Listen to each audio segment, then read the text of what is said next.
তো দেখুন বন্ধুরা, বাসি নাইটিটা ছেড়ে নিয়েছি সকালবেলা উঠে।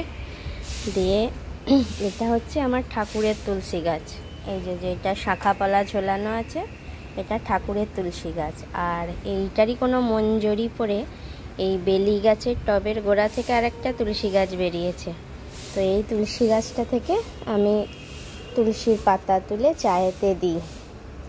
খুব ভালো লাগে আমার এই ফ্লেভারটা। এই যে দেখুন, এই দেখুন, এইটা হচ্ছে তুলসী গাছ। ভেতরে হয়েছে তো বোঝা যাচ্ছে না। কি সুন্দর পাখিরা আসে তো এখানে, এসে বসে গাছের ডালে। আমি একটু খাবার টাবার দিই। একটা মাটির হাঁড়ি আছে ছোট, ওর মধ্যে একটু ভাত টাত এসব দিয়ে রাখি।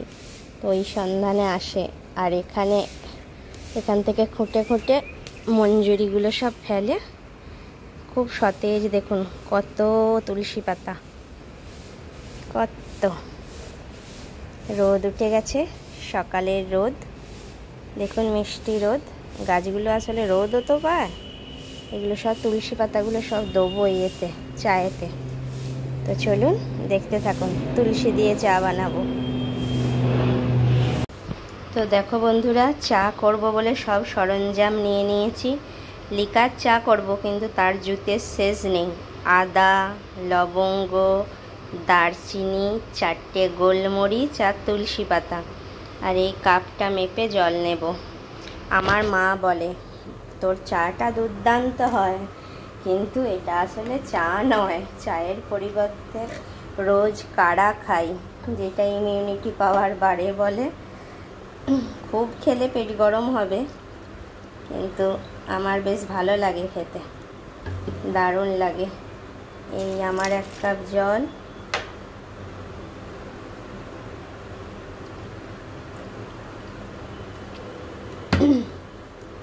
এই হাজব্যান্ডের জন্য 1 কাপ জল।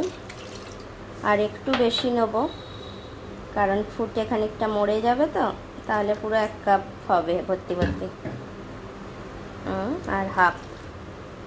চলো এবার চাটা বসিয়ে দিই। রান্না বাড়া তো কমপ্লিট, এরপর চাটা বসিয়ে দিই। গ্যাস পরিষ্কার এখনো হয়নি,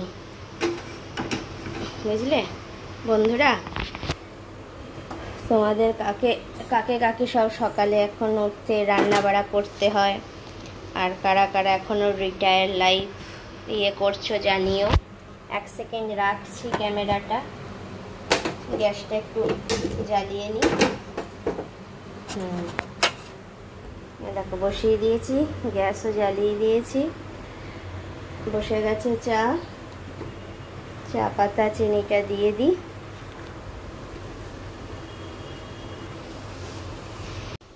দেখো বন্ধুরা, চা পাতাও অ্যাড করে দিয়েছি। এবার অ্যাড করব চিনি। 2 চামচ মতো চিনি অ্যাড করব। যেহেতু ডান হাতে আমার ক্যামেরা ধরা আছে, তাই বাঁ হাতে করেই চিনিটা দিচ্ছি।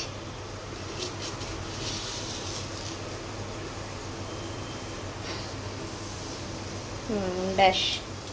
তো চা আমরা ফুটতে থাকুক। লিকার আর একটু দিয়ে দেবো আমার বাঁ হাতে করে, তো বেশি উঠছে না। ব্যাস একদম ঠিকঠাক।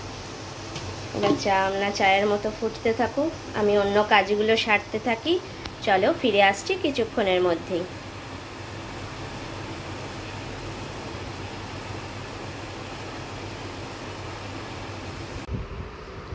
তো দেখো বন্ধুরা, এখানে চিড়ের পোলাও করব ব্রেকফাস্টের জন্য। তো এখানে পেঁয়াজ কুচিয়ে নিয়েছি, ক্যাপসিকাম কুচিয়ে নিয়েছি, একটু আলু ভাজার মতো করে আলু দেবো, মানে চিড়েটার সঙ্গে এটা দিলে পেটটা অনেকটা আরও ভরা থাকে। আর একটু ক্যারট কুচি দিয়েছি, গাজর কুচি দিয়েছি, আর নিয়েছি একটা কাঁচা লঙ্কা। বেশি দিলে ঝাল হয়ে যাবে, লঙ্কাগুলোর ঝাল আছে। তো এই ক্যাপসিকাম, পেঁয়াজ আর গাজর এইগুলোকে আমি ফাইন চপ করে নেব চপার মেশিনে। আর এইটা আলুটা তো ভাজবো। আর এটা কাঁচি করে, মানে আমার ওই ভেজিটেবিল কাটার কাঁচি করে এটাকে ছোট্ট ছোট্ট গোল গোল করে কেটে নেব। তো চলো ব্রেকফাস্টটা বানিয়ে ফেলি হাজব্যান্ডের জন্য, দেখতে থাকো। তো দেখো বন্ধুরা, সকাল সকাল লিকার চা নিয়ে বসে পড়েছি। হাজব্যান্ডকে দিয়েছি, এটা আমার নিয়েছি। মেয়ে এখনও ঘুমাচ্ছে, ওকে এখনও তুলিনি। তো চলো দেখতে থাকো। আর কাপগুলো কীরকম সুন্দর দেখতে বলো। কাপগুলো কিন্তু আমি গিফটে পেয়েছি। একটা গোল্ড জুয়েলারি শপ থেকে কিছু জিনিস পারচেজ করেছিলাম, সেখান থেকে 6টা কাপ গিফটে দিয়েছে। তো এখন 2টো কাপ বার করে ইউজ করছি। চলো চাটা খেয়ে নিই, নাহলে ঠান্ডা হয়ে যাবে।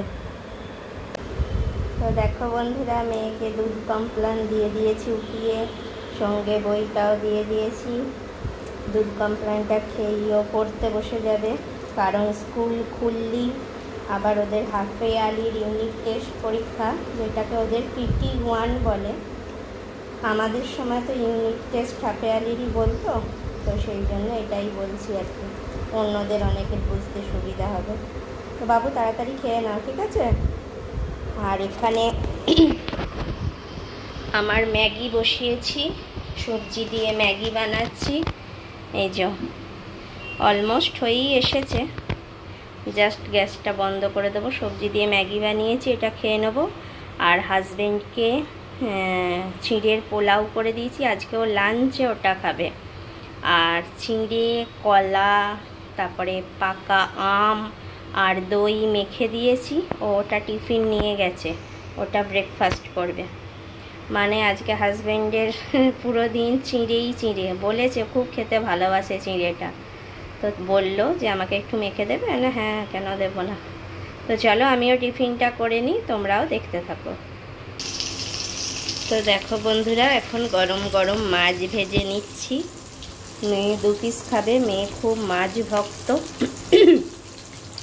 আর একটু কড়াইটা, তেলটা একটু গরম করতে গিয়ে একটু বেশি লালচে হয়ে গেছে কড়াইটা, তো ইগনোর করো, কড়াইটা এত লালচে নয়, আজই লালচেটা হয়ে গেল। তেলটা বেশি গরম হয়ে গেছিলো একটু। কার কার গরম গরম মাছ ভাজা খেতে ভালো লাগে কমেন্ট বক্সে কমেন্ট করে জানিও। আমি এমনি মাছ বেশি পছন্দ করি না, কিন্তু আমার ইলিশ মাছ খুব ফেভারিট মাছ, হেভি লাগে। ইলিশ মাছ আমি একসঙ্গে 2-3টে খেয়ে নিতে পারবো, কিন্তু এমনি আদার্স মাছ অত পছন্দ করি না। তার মধ্যে রুই মাছটা এমনি ভালো লাগে, গরম গরম ভাজা হলে ভালোই লাগে। বাকি অত মাছে ভক্ত নই।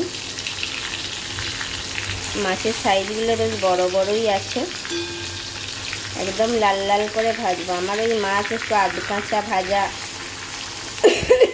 পছন্দ হয় না, গরম গরম বেশ একটু লালচে করে কড়া করে ভাজা হবে, এইটাই ভালো লাগে। তো মাঝে মাঝে কমিয়েও ভাজতে হয়, তাহলে ভেতরটা ভালো ভাজা হয়। অনেকে কি আছে সমানে বাড়িয়ে ভাজে, তা নয়, বাড়াতেও হবে মাঝে মাঝে, কিন্তু কমিয়েও ভাজতে হবে, যাতে ভেতরটা ভালোভাবে ভাজা হয়। তো চলো দেখতে থাকো। তো দেখো বন্ধুরা, এমনি মেয়ের সানডেতে ড্রয়িং ক্লাস থাকে, কিন্তু আমরা সানডেতে বাপের বাড়ি যাচ্ছি। মেয়ে যেহেতু সামার ভ্যাকেশান পড়ে গেছে, সেই জন্য ম্যামকে বলে ড্রয়িং ক্লাসের টাইমিংটা চেঞ্জ করে নিয়েছি, ওটা স্যাটারডেতে করে নিয়েছি। তো শনিবার দিন 12টার সময় ম্যাম টাইম দিয়েছিলেন। তো এখন মেয়েকে নিয়ে বেরিয়েছি। প্রথমে একটু বাসের অপেক্ষা করতে দেরি হচ্ছিল বলে, মানে বাস আসতে একটু দেরি হচ্ছিল বলে টোটোই করে নিলাম। তো টোটো করে এখন যাচ্ছি, আর ফিরেছি বাসে করে। তো এই যে দেখতে পাচ্ছ, টোটোয় করে যাচ্ছি এখন। চলো দেখতে থাকো।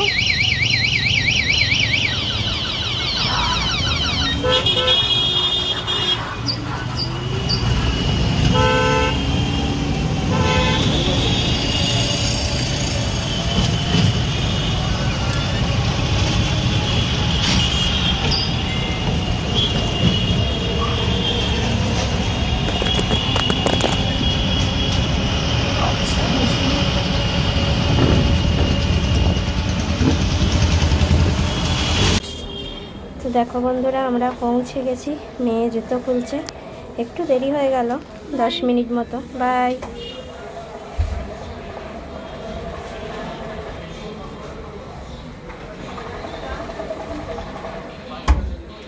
মেয়ে চলে গেল, আমি এখন এইখানটায় বসে অপেক্ষা করব এই ব্যালকনিটাতে। এখানে ফ্যানও আছে, অসুবিধা হবে না। তো চলো দেখতে থাকো।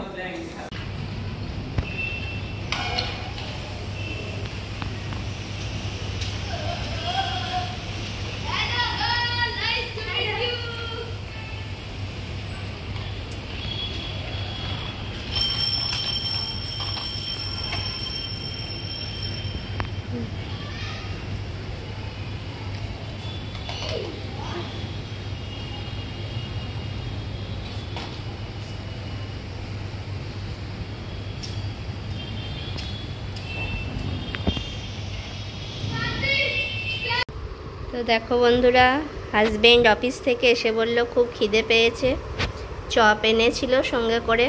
তো এখানে শসা কুচি, পেঁয়াজ কুচি, এখানে ছোলা ভেজানো, আমি হাজবেন্ড দুটো করে চপ, মেয়ে যেহেতু ছোটো অতটা খেতে পারবে না, ঝাল লাগতে পারে, সেই জন্য ওর একটা দুটো এনেছে, ওর খেতে পারলে খাবে, তো দেবো না, কারণ বাচ্চা ছেলে তো অত চপ খাওয়া ঠিক না। তো অনেক দিন পর এত সুন্দর করে জুত করে মুড়ি মেখে খাচ্ছি। কারা কারা তোমরা চপ মুড়ি খেতে পছন্দ করো কমেন্ট বক্সে প্লিজ কমেন্ট করে জানিও, ঠিক আছে? আর কাদের কাদের দেখে লোভ লাগছে একটু জানিও কিন্তু।